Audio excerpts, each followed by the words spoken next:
morning, which is breaking story. Situation in Switzerland, a seemingly tragic situation in that ski resort of Crans-Montana.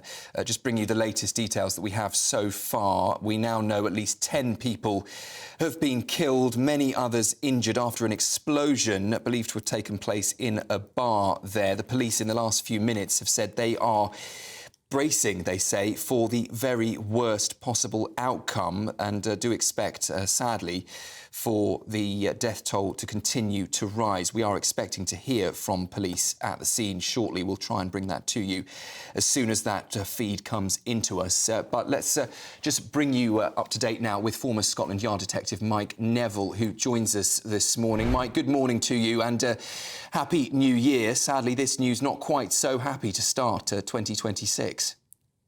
Yeah, absolutely. You know, Happy New Year to you and your listeners. But this is a tragedy, isn't it? And it would seem that the police are suggesting that it's caused by pyrotechnics. Of course, they don't know the real reason at the moment, and all those forensic experts will be checking that.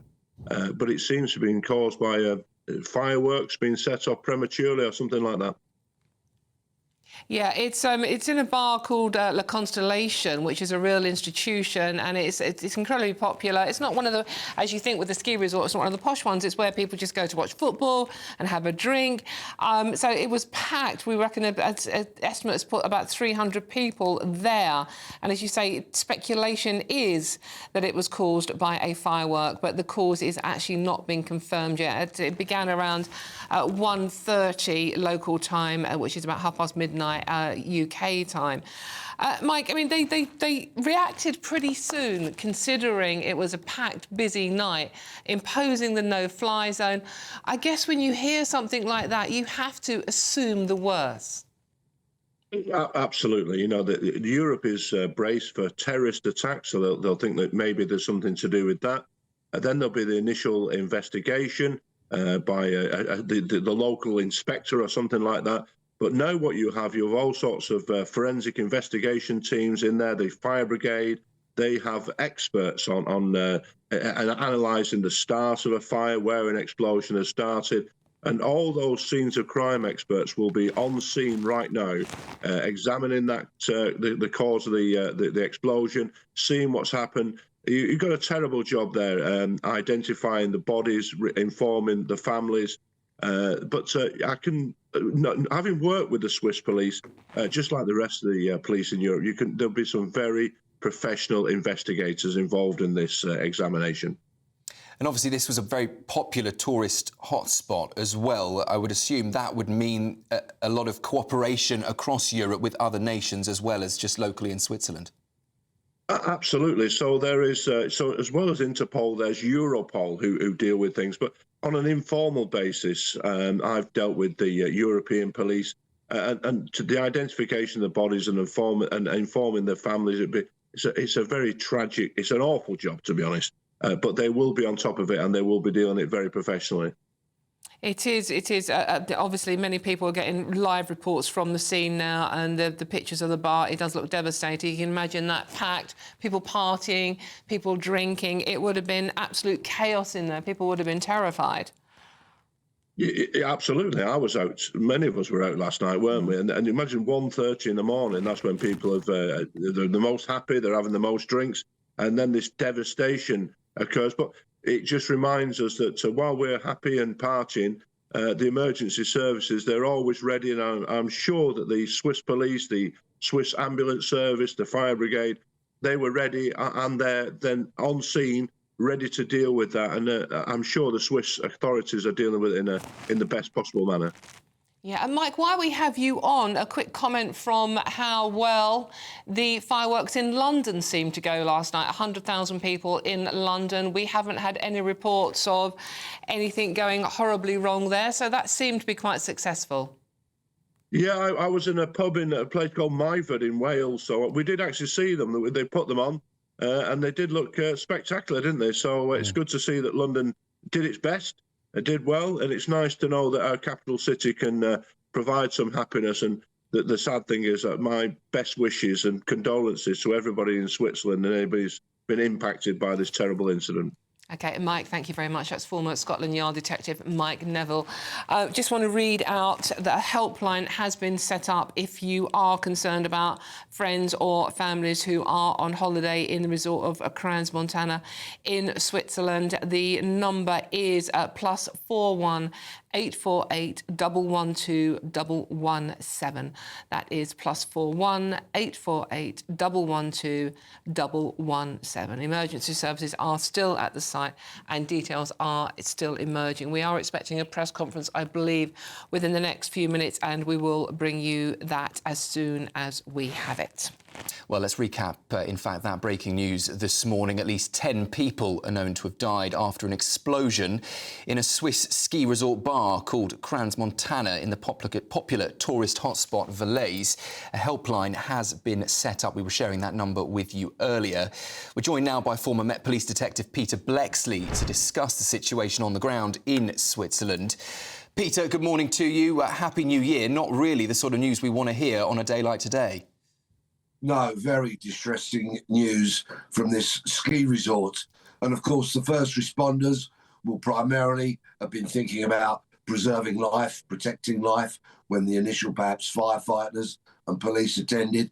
And then as the hours pass by, then what will be fulfilling the minds of the detectives will be what caused this. Now, when we hear explosion, perhaps a lot of people might think, oh, goodness me, was this a terrorist attack?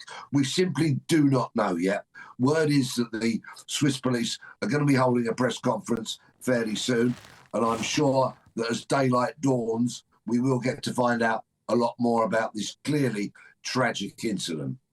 Do we have a sense of just how many people may have been inside at the time of this, as you say, explosion, but undetermined what caused it? Well, of course, local time, it was 1:30 in the morning. So one fears, perhaps, that the premises was packed full of revellers seeing in the new year. Perhaps that would account for this appallingly high death toll. We'll have to wait and see. I'm sure that the press conference will reveal a lot more. Now, of course, when you think about a Swiss ski resort, you would think perhaps, well, will there be challenges for the emergency services to reach there? Well, in ski resorts, they're generally speaking pretty well practiced at medical emergencies, because many skiers do unfortunately injure themselves.